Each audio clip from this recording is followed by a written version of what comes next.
Hello दोस्तों, नमस्कार। मैं मनोज सिंह पवार एक बार फिर से जो है आपका MS पवार ब्लॉग में बहुत बहुत स्वागत है। आज हम बात करेंगे अमरनाथ यात्रा के बारे में। आपको जो है A to Z डिटेल से बताएंगे कि आप अमरनाथ यात्रा कैसे कर सकते हैं, उसकी क्या क्या प्रक्रियाएं हैं और रूट मैप, एलिजिबिलिटी, योग्यता। तो आप लोग जो है हमारे वीडियो में बने रहे। आप जो है इस वीडियो को स्किप ना करें। जब आप पूरा वीडियो देख लेंगे तो आपको जो है संपूर्ण जानकारी मिल चुकी होगी और जो है आप वीडियो में बने रहें। तो सबसे पहले हम बताते हैं इसकी योग्यता। अमरनाथ यात्रा कौन कर सकता है, कौन नहीं कर सकता है। सबसे पहले किस आयु वर्ग की कर सकते हैं। सबसे पहले एज क्राइटेरिया की बात करते हैं। हम जो है 13 साल से कम उम्र के व्यक्ति एवं 70 साल से अधिक उम्र के व्यक्ति जो है अमरनाथ यात्रा नहीं कर सकते हैं, क्योंकि वहाँ पे अमरनाथ यात्रा करना उतना आसान नहीं है। वो बहुत ही दुर्गम एरिया है। वहाँ लगभग हमको जो है 4 या 5,000 मीटर हाइट पे ऊपर पे जाना पड़ता है और ऑक्सीजन लेवल भी जो है बहुत कम हो जाता है। इस वजह से ये एज क्राइटेरिया रखा गया होगा। और दूसरा, 6 महीने से अधिक की गर्भवती महिला भी जो है अमरनाथ यात्रा में नहीं जा सकती। जिसकी जो है प्रेगनेंसी 6 महीने से कम है किसी महिला की, तो वो यात्रा कर सकते हैं। अगर 6 महीने से अधिक प्रेगनेंसी या गर्भाकाल या गर्भावस्था में वो महिला है तो 6 महीने से अधिक वो महिला भी जो है अमरनाथ यात्रा में अलाउड नहीं है। और बात करते हैं कि किस धर्म के लोग, धर्म से संबंधित अमरनाथ यात्रा आप चाहे कोई किसी भी धर्म से हो, चाहे आप हिंदू, मुस्लिम, सिख, ईसाई, तो सभी धर्मों के लिए अमरनाथ यात्रा ओपन है। और दूसरा, open to all over world, विश्व के किसी भी कोने से चाहे आप विदेशी हो, देशी हो या कहीं से भी हो, इस धरती से कहीं से भी संबंधित हो, जो है आप जो है अमरनाथ यात्रा कर सकते हैं। अब हम बात करेंगे कि प्रोसेसिंग की, इसकी प्रक्रिया की। सबसे पहले आप लोगों को अगर अमरनाथ यात्रा करना है तो रजिस्ट्रेशन अनिवार्य है। रजिस्ट्रेशन भी मस्ट। आप लोगों को जो है बिना रजिस्ट्रेशन के आप यात्रा नहीं कर सकते हैं। रजिस्ट्रेशन करने के 2 माध्यम हैं, एक तो है ऑनलाइन माध्यम, एक तो है ऑफलाइन माध्यम। अभी हम बात करते हैं ऑनलाइन माध्यम की। सबसे पहले आप ऑनलाइन रजिस्ट्रेशन करने के लिए आप जो है श्री अमरनाथ जी श्राइन बोर्ड की ऑफिशियल वेबसाइट पे जाएंगे तो वहीं पे जो है आप लोगों को ढेर सारे ऑप्शन मिलेंगे। सबसे पहले ऑनलाइन रजिस्ट्रेशन वाला ऑप्शन भी मिलेगा, उस पर नहीं जाना है। तो उससे नीचे आना है तो आप लोगों को एक ऑप्शन मिलेगा application form and CSC form. वहाँ पे जाएंगे और उस पर क्लिक करेंगे। वहाँ से जो है आपको एप्लीकेशन फॉर्म और CSC फॉर्म को डाउनलोड कर लेना है। CSC फॉर्म का मतलब होता है कंपल्सरी हेल्थ सर्टिफिकेट, मतलब मेडिकल सर्टिफिकेट। तो उसको डाउनलोड करेंगे। तो उसको डाउनलोड करने के बाद प्रिंट आउट निकालेंगे और अपने पास रखेंगे। तो श्राइन बोर्ड के द्वारा निर्धारित हॉस्पिटल, कौन कौन से जो है हॉस्पिटल श्राइन बोर्ड के द्वारा निर्धारित हॉस्पिटल हैं, वो वहाँ जाके जो है आप जो लोग जो है अपना मेडिकल बना सकते हैं। तो आप लोगों को कैसे पता चलेगा कि श्राइन बोर्ड के द्वारा जो है कौन कौन से हॉस्पिटल निर्धारित किए गए हैं, वो भी जो है श्राइन बोर्ड की ऑफिशियल वेबसाइट पे जाके आप लोगों को देश के विभिन्न कोनों में, राज्य हो गए, केंद्र शासित प्रदेश हो गए या आपके जिले हो गए, तो उन हॉस्पिटल्स के नाम दिए गए हैं। तो उन्हीं हॉस्पिटलों में जाके आप जो है अपना मेडिकल बना सकते हैं। तो आप जो वो प्रिंट आउट निकालने के बाद CSC का जो कंपल्सरी हेल्थ सर्टिफिकेट का जो प्रिंट आउट निकालने के बाद जो है आप जो हॉस्पिटल दिए गए, जैसे बेस हॉस्पिटल, डिस्ट्रिक्ट हॉस्पिटल या CM ऑफिस, ये तो होते या CSC सेंटर जो कि साइन बोर्ड की लिस्ट में वो हॉस्पिटल हो, वहाँ जाएंगे आप जाएंगे और आप जाने के बाद जो है अपना मेडिकल सर्टिफिकेट बनाएंगे। मेडिकल सर्टिफिकेट बनाने के लिए आपसे जो है कोई चार्ज नहीं लिया जाता है। जब मैं गया था तो मैंने तो अपना जो है मेडिकल सर्टिफिकेट फ्री में बनाया था, फ्री ऑफ कॉस्ट। और आपको जो है अपना ब्लड ग्रुप पता नहीं तो जब आप मेडिकल सर्टिफिकेट बनाने जाते हैं या हॉस्पिटल कहीं पे भी जाते हैं तो ब्लड ग्रुप पता कर लीजिए। ये उसका जो है उसके लिए जो है 5 या 10 मिनट जो है आपको लगेंगे, जो है आपका ब्लड ग्रुप भी पता चल जाएगा। आपका जो है मेडिकल सर्टिफिकेट बनने के बाद वो सर्टिफिकेट का जो है आप जो है फ़ोटो खींचेंगे मोबाइल के द्वारा। फ़ोटो खींचने के बाद जो है उसको जो है PDF फॉर्म में परिवर्तित करेंगे। उसको जो है PDF फॉर्म में उसका जो है ट्रांसफ़र करना पड़ता है, परिवर्तित करना पड़ता है। तो फिर से उसके बाद जो है आप श्री अमरनाथ जी श्राइन बोर्ड की ऑफिशियल वेबसाइट पे जाएंगे। वेबसाइट पे जाने के बाद तब आपको जाना है ऑनलाइन रजिस्ट्रेशन पे। ऑनलाइन रजिस्ट्रेशन पे जाएंगे तो आपको सबसे पहले पूछेगा कि आप कहाँ से यात्रा करना चाहते हैं। सबसे पहले आपको 2 ऑप्शन मिलेंगे, एक तो पहलगाम से, एक तो बालटाल से। तो आप जहाँ से यात्रा करना चाहते हैं, बालटाल या पहलगाम से, वो डालेंगे। तो इस रूट के बारे में भी थोड़ी देर में बताऊंगा कि पहलगाम और बालटाल वाले के बारे में। तो वो डालेंगे और नीचे जो है जो इन्फॉर्मेशन होती है, बाकी की डिटेल्स आप लोग वहाँ पे डालेंगे। और उधर ही पे एक ऑप्शन होता है कि जो है कंपल्सरी जो आपका जो हेल्थ सर्टिफिकेट है, मेडिकल सर्टिफिकेट जो है, उसको जो है PDF फॉर्म में उसमें डाउनलोड करना है। और सारा फॉर्म भरने के बाद आप जो उसको सबमिट कर देना है। सबमिट करने के बाद जो है कि श्राइन बोर्ड आपका जो है फॉर्म रिव्यू करता है। लगभग उसमें 2 घंटे या 4 घंटे, 1 दिन का समय भी लग सकता है। तो उसके बाद आपका फॉर्म रिव्यू हो जाएगा, उसकी जांच हो जाएगी कि ये वो फॉर्म सत्य है। उसके बाद जो है आप को श्राइन बोर्ड के द्वारा जो है आपकी ईमेल आईडी में जो है एप्लीकेशन नंबर या रेफरेंस नंबर या मोबाइल नंबर जो आपने वहाँ पर रजिस्टर्ड किया है, उस नंबर पर जो है डिटेल आएगी। तो उसमें डिटेल आने के बाद जो है आपने फिर से जो है ऑनलाइन रजिस्ट्रेशन पे जाना है। ऑनलाइन रजिस्ट्रेशन पे जाएंगे, फिर से जो है आपको जो है यात्रा परमिट का जो ऑप्शन होता है वहाँ से वो डाउनलोड कर लेना है। जैसे कि अभी आप लोगों को दिखाऊंगा, यात्रा परमिट को डाउनलोड कर लेना है। जैसे कि आप लोग देख रहे हैं, ये मेरे हाथ में जो है ये यात्रा परमिट है, उसको डाउनलोड करेंगे क्योंकि इसके तीन पार्ट थे। अभी मेरे पास जो है एक ही पार्ट है। जो 2 पार्ट है वो जब बाद में जो है वो जब आप यात्रा करेंगे वो वहाँ पे जमा हो जाएंगे। तो इसी टाइप का जो है आपका यात्रा परमिट निकल जाएगा। तो उसको जो है आपने फॉर्म में जो है पीडीएफ फॉर्म में रख सकते हैं, या उसका जो है बाद में आप प्रिंट आउट निकाल सकते हैं। मेन चीज़ प्रक्रिया ये है ऑनलाइन की। अब बात करते हैं ऑफलाइन रजिस्ट्रेशन की। आप जो है ऑफलाइन रजिस्ट्रेशन कैसे कर सकते हैं अमरनाथ यात्रा के लिए। ऑफलाइन रजिस्ट्रेशन के लिए जो है श्राइन बोर्ड के तहत देश के विभिन्न राज्यों एवं केंद्र शासित प्रदेशों में जो है बैंकों का निर्धारण किया गया है। इसमें जो है जो बैंक इन्वॉल्व है, सबसे पहले पंजाब नेशनल बैंक या जम्मू एंड कश्मीर बैंक या यस बैंक है। तो उन्हीं बैंक से जो है आपको फॉर्म जो है मिलेगा, या तो जो है फॉर्म बैंक से ना लेके आप जो है ऑनलाइन भी जो है आप फॉर्म जो है उसको डाउनलोड कर सकते हैं। फिर उसकी वही प्रक्रिया है, मेडिकल सर्टिफिकेट बना के आपको फिर जो है उस फॉर्म को भर के तो आप पंजाब नेशनल बैंक में जाएंगे और वहाँ जाके आपने जो है वो फॉर्म को सबमिट करना है। तो आपको जो है वहाँ से जो है यात्रा परमिट मिलेगा, वो भी जो है ऐसे में मिलेगा, उसको यात्रा परमिट मिलेगा। तो ये प्रक्रिया है। अब बात करते हैं यात्रा का समय, यात्रा की टाइमिंग। यात्रा की टाइमिंग लगभग हर साल सेम टाइम पे होती है। जैसे कि इस साल 30 जून से 11 अगस्त रक्षाबंधन के बीच जो है यात्रा की टाइमिंग थी। लगभग 40-45 दिन की जो है ये यात्रा का टाइमिंग होता है। और जो है रजिस्ट्रेशन आपका जो है यात्रा से पहले 1-2 महीने पहले खुल जाते हैं। जैसे इस साल जो है 11 अप्रैल से जो है रजिस्ट्रेशन काउंटर खुल गए थे, ऑनलाइन भी ऑफलाइन भी 11 अप्रैल से शुरू हो गए थे। जब आप जिस डेट पे आप जो है यात्रा करना चाहते हैं उस डेट पे जो है आप ऑनलाइन रजिस्ट्रेशन जब बुकिंग करेंगे तो उसी डेट पे जो है आप स्लॉट बुक कर लें। अगर आप टाइम से स्लॉट बुक करेंगे तो शायद में भी आपको जो है समय का जो है पहले का स्लॉट मिल जाएगा। तो उस स्लॉट पे, क्योंकि एक दिन के जो स्लॉट बुक करते हैं तो उस टाइम पे एक दिन का जो है 2 या 2,500 लोग होते हैं एक डेट पे जो टाइमिंग होती है ऑनलाइन स्लॉट बुकिंग का, ये देख रहा था। और ऑफलाइन में आप जो है जिस तारीख को यात्रा करना चाहते हैं उस तारीख को जो है ऑफलाइन में आप डेट डाल सकते हैं। वहाँ पे जो है स्लॉट बुकिंग का ज़्यादा कोई इशू नहीं है, आप जो है यात्रा कर सकते हैं। तो आपकी जो है रजिस्ट्रेशन फीस नॉर्मली जो है ऑफलाइन करते हैं तो ऑफलाइन इस साल जो है रजिस्ट्रेशन फीस ऑफलाइन के लिए जो है 240 रुपया निर्धारित थी, और ऑनलाइन जो है 120 रुपया, लगभग 100-150।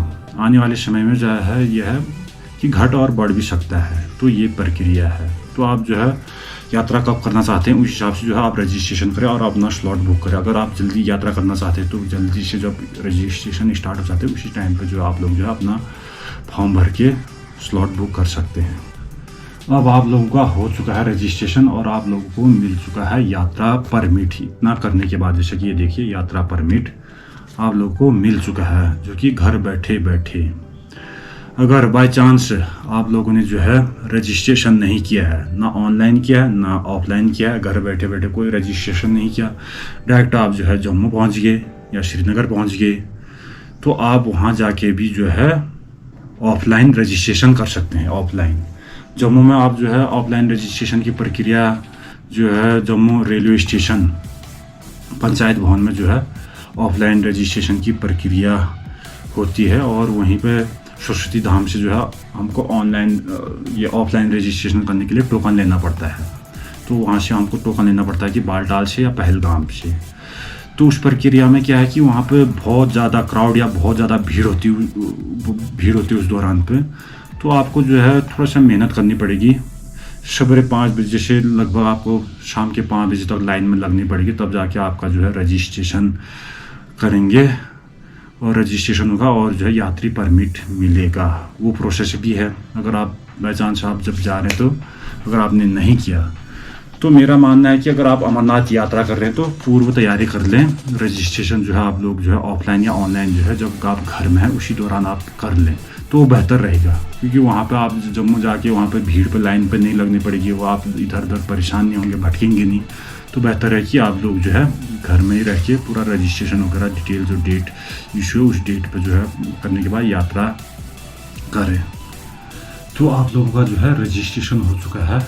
अब जो है आप जो है यात्रा की तैयारी करेंगे।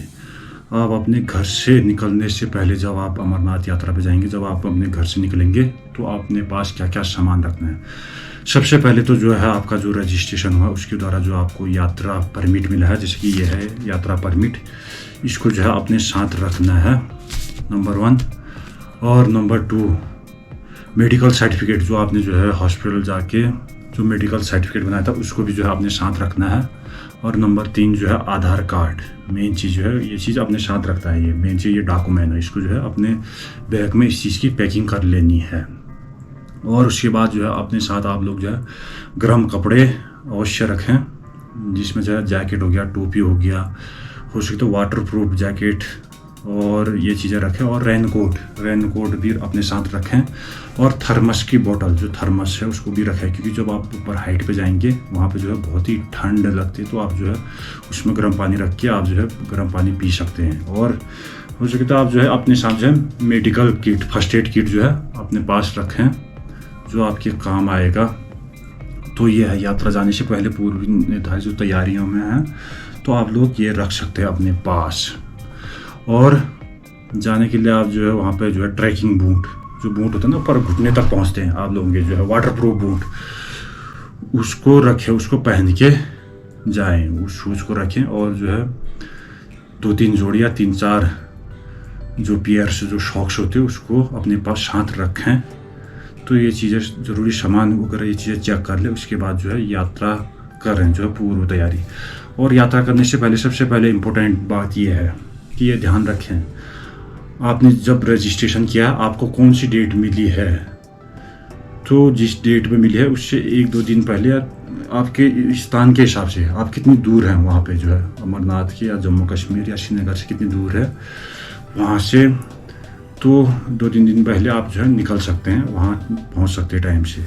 लेकिन ऐसा नहीं है कि आप लोग जो है वहाँ पे जाएंगे तुरंत आपके जो डेट मिली वहाँ पे दर्शन हो जाएंगे। मे भी शायद दर्शन भी हो जाए, क्योंकि वहाँ पे जब हम जाते हैं हाई एल्टीट्यूड में, लगभग 4000 या 5000 मीटर की ऊंचाई पर हम यात्रा कर रहे होते हैं, तो वहाँ का जो वेदर कंडीशन है, वेदर कंडीशन मतलब समझ रहे हैं कि आप मौसम, अगर मौसम बाय द वे अच्छा है तो आपने जिस डेट पे जो है रजिस्ट्रेशन किया उस डेट पर आपको दर्शन हो सकते हैं। मे बी अगर अदरवाइज जो है अगर मौसम ख़राब है तो आप लोगों को जो है वहाँ पे यात्रा पे रोक लग जाएगी, आपको यात्रा नहीं करने दिया जाएगा, क्योंकि सेफ्टी पर्पज़ से आपकी जो है सुरक्षा को देखते हुए जो है आपको रोक लिया जाएगा। 20 रास्ते में आप जहाँ पे पहुँचे वहीं पे रोकेंगे। मौसम या बारिश या भूस्खलन ये चीज़ें जो बीच में जो है बाधाएं आती है, तो इस हिसाब से आप तैयारी करके चलें कि मुझे जो है 4-5 दिन या 1 हफ्ता जो है एक्स्ट्रा भी लग सकता है कि वहाँ पे दर्शन करने के लिए, या ज़्यादा भी हो सकता है। उस हिसाब से आप अपनी तैयारी करें और उस हिसाब से जो है अपने पास जो है पैसे कैरी वगैरह ये चीज़ें अपने पास रखें। तो अब बात करते हैं कि आपका जो है खर्चा कितना आएगा। तो वो खर्चा कितना आएगा ये जो है आप पे डिपेंड करता है। जब आप यात्रा में होंगे, अगर जब यात्रा में गए हैं, क्योंकि जो अगर आप वहाँ पे जम्मू में गए या अगर यात्री निवास में रह रहे हैं और खाना जो है आप भंडारे में कर रहे हैं तो आप जो है आपके खर्चे कम होंगे। अदरवाइज़ अगर आप होटल्स लेके रहते हैं या होटल्स में खाना खाते हैं तो इस हिसाब से आपके जो है खर्चे घटेंगे या बढ़ेंगे। ये चीज़ आपको निर्धारित करनी है। अब हम बात करते हैं यात्रा का माध्यम। यात्रा का माध्यम आप जो है अपने प्राइवेट गाड़ी कार से भी कर सकते हैं या बाइक से भी कर सकते हैं या बाई ट्रेन के द्वारा भी कर सकते हैं या फ्लाइट के द्वारा भी कर सकते हैं।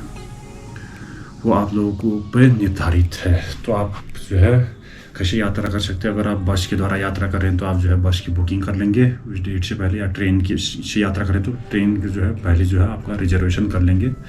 और बाई द्वारा फ्लाइट के द्वारा आप यात्रा करें तो फ्लाइट के द्वारा भी जो है आप जो है उसको टिकट बुक कर सकते हैं पहले ही। और प्राइवेट गाड़ी के द्वारा अगर आप यात्रा करना चाह रहे हैं तो आप जो अपना कार वगैरह ये चीज़ें वहाँ पहलगाम तक ले जा सकते हैं। अभी इसमें बात करेंगे आगे। जैसा कि हम लोगों ने हम 2 मित्र थे, हमने जो है बाइक के द्वारा ट्रैवल किया उत्तराखंड से अल्मोड़ा डिस्ट्रिक्ट से लगभग 800-900 किलोमीटर की डिस्टेंस पूरी की होगी हम लोगों ने। तो हमने जो है बाइक के द्वारा, जैसा आप लोगों को कंफर्ट बैठता है उस हिसाब से जो है आप वहाँ पे पहुँच सकते हैं।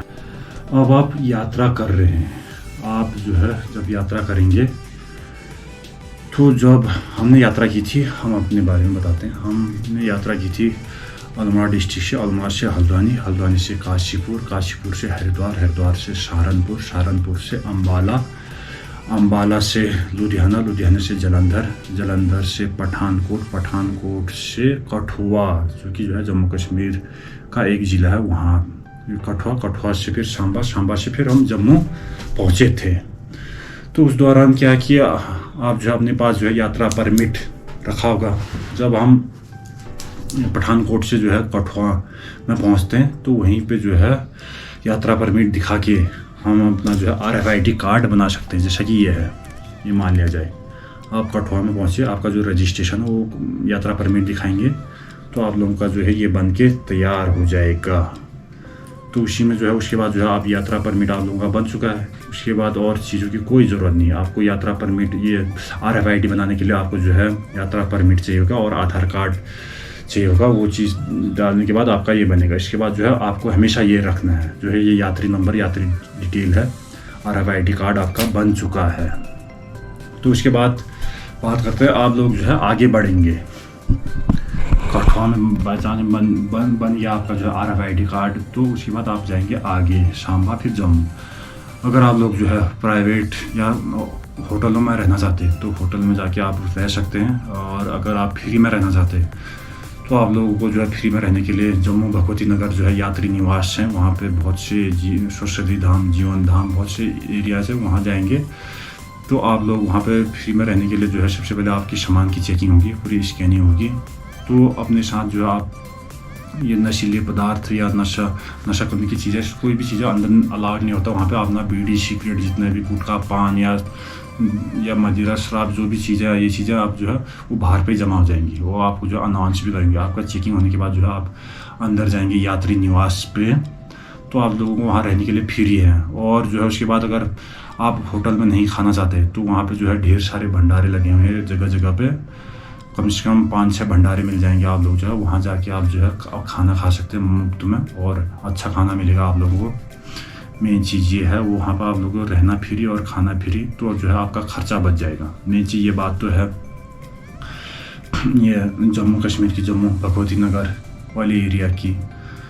तो अब बात करते हैं, आप वहाँ से अगर श्रीनगर जाते हैं कोई तो बाई फ्लाइट के द्वारा, तो श्रीनगर जो आपका जो परमिट कार्ड दिखाएंगे वहाँ जाके आपका भी जो है RFID कार्ड बन जाएगा। वहाँ पर जाएंगे तो बन जाएगा। तो उसके बाद जो है अपनी यात्रा की शुरुआत करेंगे।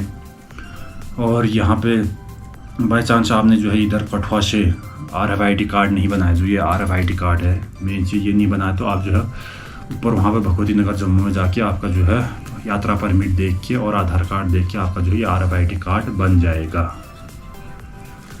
उसके बाद अगर आप लोग जो है यात्रा जो है कारवां के साथ या बस के माध्यम से आप यात्रा करना चाहते हैं तो उस बारे में बताते हैं। अगर आप जो है बस के माध्यम से जाना चाहते हैं, जैसे जम्मू से आप लोग जो है बस के माध्यम से जाएंगे यात्री निवास, तो उस टाइम पर जो है आपको पूरी सिक्योरिटी के साथ, प्रोटेक्शन के साथ, आर्मी के जो जवान होते हैं उनके साथ जो है आपका जो है कारवां जाता है। लगभग 40-50 बसें होंगी, उनके आगे से जो आर्मी की गाड़ियाँ वगैरह ये चीज़ें जाती हैं। तो आपको जो है जम्मू भगवती नगर से आप जो है बस बुकिंग करके आप उसमें जाके आप जो है पहलगाम तक जो है बस से यात्रा कर सकते हैं।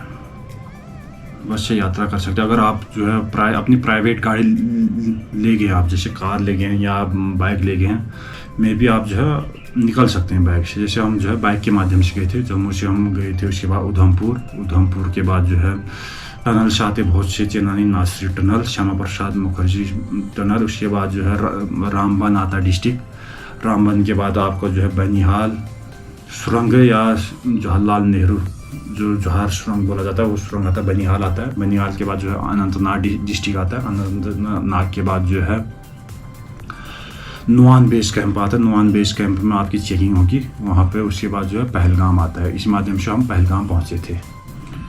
ये तो रही बात पहलगाम पहुँचने की। अब बात करते हैं बालटाल पहुँचने की, जो कि अमरनाथ यात्रा का दूसरा माध्यम है, दूसरी जगह से जब आप जाएंगे। तो बालटाल पहुंचने के लिए जो है आप जो है श्रीनगर पहुंचे। श्रीनगर आप जो है फ़्लाइट के द्वारा पहुंच सकते हैं, दिल्ली से या कहीं से भी, और ट्रेन से तो जो है आप जो है सिर्फ जम्मू तक जा सकते हैं। उसके या बाई बस द्वारा भी आप जो है श्रीनगर पहुंच सकते हैं। श्रीनगर से लगभग बालटाल 92 किलोमीटर है। आपको जो है सोनमर्ग या गांधरबल डिस्ट्रिक्ट में जो है बालटाल आता है, गांधरबल होते हुए जो है आप बालटाल पहुँचेंगे। बालटाल से फिर वहाँ पे 14 किलोमीटर की जो है अमरनाथ यात्रा ट्रैकिंग है। ये रही बात। अब आप जो है मेन बेस कैंप में पहुँच चुके हैं। मान के चलो कि आप पहलगाम में पहुँच चुके हैं और जो है बालटाल में पहुँच चुके हैं। और आप जो है वहाँ से कैसे अमरनाथ यात्रा करेंगे, उसके क्या क्या ऑप्शन है हमारे पास। सबसे पहले हम बात करते हैं पहलगाम से।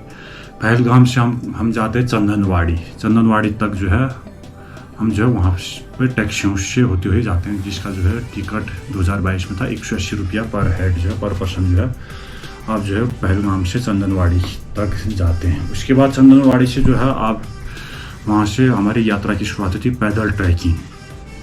अगर आप जो है पैदल ट्रैकिंग नहीं करना चाहते हैं, चंदनवाड़ी से आप जो है 3 किलोमीटर जो है पीशू टॉप आता है, जो खड़ी चढ़ाई है। फिर उसके बाद जो है पीशू टॉप से शेषनाग जो है 9 किलोमीटर का डिस्टेंस है। फिर शेषनाग से जो है उसके बाद बहुत से टॉप आते हैं, जो जिबल या महागणेश टॉप। उसके बाद पोजपत्री बीच के इलाके में, फिर उसके बाद पंचतरणी। तो शेषनाग से पंचतरणी लगभग 14 किलोमीटर के डिस्टेंस में है। और उसके बाद पंचतरणी से अमरनाथ गुफा 6 किलोमीटर के डिस्टेंस में है। तो इस दौरान आप जो है किन किन माध्यमों से यात्रा कर सकते हैं, तो उस बारे में हम बात करेंगे। अब आप जो है चंदनवाड़ी अगर आप जो है आपकी फिटनेस ठीक ठाक है तो आप चल पा रहे हैं तो आप जो है पैदल ट्रैकिंग करें। अदरवाइज़ अगर आप चल नहीं पाते तो आपके लिए वहाँ पे सुविधाएं लगी हैं कि आप जो है घोड़े खच्चरों के द्वारा हॉर्स राइडिंग कर सकते हैं। घोड़ों के द्वारा जो है आप जो है यात्रा कर सकते हैं। दूसरा जो है आपके लिए वहाँ पे पालकी लगी हैं, पालकी के द्वारा जो है बैठ के आप जो है यात्रा कर सकते हैं। अगर आपको वहाँ पे ये व्यवस्थाएं मिलेंगी, आप जो आपका पिट्ठू अगर सामान ज़्यादा हो रहा है तो पिट्ठू के लिए भी आप कर सकते हैं। पिट्ठू का भी जो आप लोगों को चार्ज लेगा। मेनली जो है आपको अगर हॉर्स राइड करेंगे आप लोग तो लगभग आप 10 किलोमीटर भी जो है या 5-6 किलोमीटर भी हॉर्स राइडिंग करेंगे तो आपको जो है खर्चा जो है 5,000 रुपये का या ये खर्चा आ जाएगा। ये माध्यम है। आप जो है गुफा तक जो है हॉर्स राइडिंग या पालकी वगैरह ये चीज़ें बीच में कर सकते हैं। तो दूसरी बात रही आप बालटाल से करते हैं। बालटाल से भी जो है आपके लिए जो है एक साइड से हॉर्स राइडिंग कर सकते हैं। मे भी शायद वहाँ से जो है पालकी वगैरह आपको अवेलेबल नहीं है। और आप एक और माध्यम की बात करते हैं, तो आप जब यात्रा करेंगे तो आप जो है हेली सेवा भी ले सकते हैं। हेलीकॉप्टर के माध्यम से जो है आप पहुंच सकते हैं। हेली सेवा जब पहलगाम से जो है पंचतरणी तक जो है आपकी हेली सेवा चालू है और बालटाल से जो है पंचतरणी तक हेली सेवा है। उसके बाद जो है 6 किलोमीटर तक जो है अमरनाथ गुफा रह जाती है। तो 6 किलोमीटर आप जो है पैदल चल के या हॉर्स राइड करके या जो है आप पालकी में होके जा सकते हो अपनी सुविधा के अनुसार, अगर आप जो है चल नहीं पा रहे हैं तो। तो इससे पहले जब यात्रा शुरू होती है उससे पहले जो है आप लोगों को जो है हेलीकॉप्टर जो है बुकिंग कर लेनी है। वो जो है ऑनलाइन बुकिंग जो है आप हेली सेवा कर सकते हैं। तो उसमें आपकी डेट टाइमिंग होगी। तो पहलगाम से जो है पंचतरणी पहुँचेंगे, सिर्फ 7 मिनट का टाइम समय लगता है, ज़्यादा नहीं। तो बालटाल से भी लगभग 7 या 8 मिनट का समय लगता है वहाँ से यहाँ आने में। अगर पैदल ट्रैकिंग करते हैं तो आप जो पंचतरणी पहुँचता है लगभग ये मान के चलो जो आराम से चलने वाले होते हैं वहाँ 2 दिन लग जाते हैं। ये है क्योंकि हम जब यात्रा की थी हम जो है पहलगाम से पोसपत्री तक पहुँच चुके थे। वहाँ से जो है पंचतरणी 6 किलोमीटर और आगे था। फिर दूसरे दिन जो है हमने पंचतरणी और गुफा के दर्शन किए। और जब आप यात्रा करेंगे तो यात्रा के दौरान हमारी सेफ्टी के लिए वहाँ पे जो है पैरामिलिट्री फोर्सेस, इंडियन आर्मी, जितने भी सुरक्षा कर्मी लगे हैं उनके गाइडेंस में, उनके निर्देशन में हमको जो है आगे बढ़ना पड़ता है। ऐसा नहीं कि आप जो है जो रूट आपके लिए तय किया गया उसी रूट पर हम चलेंगे, ना कि दूसरा वाला शॉर्टकट रास्ता। ये चीज़ नहीं चल सकते। अगर हम ऐसे शॉर्टकट रास्ते में जाते हैं तो हमको जो है वहाँ पे जो सुरक्षा कर्मी हैं हमको रोकते हैं, क्योंकि वो हमारी सुरक्षा के को देखते हुए उधर फिर रास्ते होते हैं कि घोड़ा वाले कौन से साइड चलेंगे, कौन से साइड जो है पैदल ट्रैकिंग है। ये माध्यम है जब आप जाएंगे। तो यही माध्यम जो है बालटाल से भी है। तो दोस्तों मैं आप लोगों को सजेस्ट करूंगा, अगर आप जो है ट्रैकिंग के शौकीन हैं, आपको घूमना या चलना फिरना पसंद है, आप जो है प्रकृति प्रेमी हैं और प्राकृतिक के खूबसूरत दृश्य को देखना चाहते हैं, अलग अलग फॉर्म्स देखना चाहते हैं, ऊंचा ऊंच हाइट, और तो मैं सजेस्ट करूंगा आप जो है पहलगाम वाला रूट अपनाएं। जो है आप जो है ट्रैकिंग करें, अगर आप फिट हैं तो आप जो है रास्ते में जाएंगे तो आप जो है प्राकृतिक दृश्य का खूबसूरत नज़ारा लेते हुए, आनंदित होते हुए आप जो है अपने सफ़र की शुरुआत कर सकते हैं, आप जा सकते हैं। और उसके बाद जो है अमरनाथ यात्रा के सक्सेस के जो रीढ़ की हड्डी बोलेंगे आप, रीढ़ की हड्डी या मेन स्तंभ है, वो स्तंभ है 3 स्तंभ। सबसे पहले तो उसमें आ गया आपका जो है श्राइन बोर्ड, जो अमरनाथ की जो श्राइन बोर्ड है। उसके बाद दूसरा आ गया आप लोगों का जो है पैरामिलिट्री फोर्सेस या सुरक्षा कर्मी या इंडियन आर्मी, जो भी वहाँ पे लगे हैं फोर्सेस, जो हमारी सुरक्षा में तैनात है कि यात्रियों की सेफ्टी में देखते हुए जो कि इनकी यात्रा सफल रहे। और तीसरे हैं मेन भंडारा। आपके जो है जगह जगह रास्ते में जो है आपको जो है भंडारे वाले मिल जाएंगे। वहाँ पे आप जाएंगे, वहाँ पे आप लोगों को अच्छा खाना पीना मिलेगा जो आपके लिए सेहतमंद हो, जो आपके लिए एनर्जी दे, ऊर्जा दे। तो मेन चीज़ है आपको जो है वहाँ पे कोई चार्ज वगैरह ये चीज़ें नहीं देने पड़ेंगी। आप जो है फ्री ऑफ कॉस्ट जो है वहाँ पे आप खाना खा सकते हैं। और मेन चीज़ ये है कि अगर इन तीनों में से एक भी चीज़ ना हो, इन तीनों में से जैसे श्राइन बोर्ड हो गया और सुरक्षा कर्मी हो गए, देश के जवान हो गए, और जो है भंडारे वाले, अगर ये 3 चीज़ें ना हो तो यात्रा का होना संभव नहीं है। किसी भी हालत में जो है अमरनाथ यात्रा पॉसिबल नहीं हो पाएगी। मेन चीज़ तो ये है, और भी चीज़ें हैं, लेकिन जो मेन रीढ़ की हड्डी है अमरनाथ यात्रा के लिए 3 स्तंभ बोलते हैं। तो वो चीज़ें हैं, ये चीज़ होगी श्राइन बोर्ड, भारत देश के जवान, सुरक्षाकर्मी, और तीसरा हो गए भंडारे वाले। तो लगभग जितनी भी जो भी जानकारी थी, महत्वपूर्ण जानकारी, आप लोगों को संपूर्ण जानकारी मैंने अपने माध्यम से देने की कोशिश की है। फिर भी अगर आपके कोई क्वेश्चंस हो, आप फिर भी कुछ क्वेरी वगैरह ये चीज़ें हो, तो आप जो है कमेंट के माध्यम से मुझे पूछें, और जो है मैं उन सवालों का आपको फिर भी जवाब देने की कोशिश करूँगा। तो दोस्तों आप लोगों को ये वीडियो कैसा लगा, तो इस बारे में जो है आप कमेंट के माध्यम से अपने विचार व्यक्त करें। अगर आप लोगों को अच्छा लगा तो आप जो है अधिक से अधिक शेयर करें। जितने भी अधिक से अधिक शेयर करेंगे तो आपके प्रियजन या मित्रजन जो है अमरनाथ यात्रा कर सकें। उसके लिए मैंने जो जानकारी दी, तो इसके लिए ये वीडियो देखने के लिए आपका तहे दिल से धन्यवाद।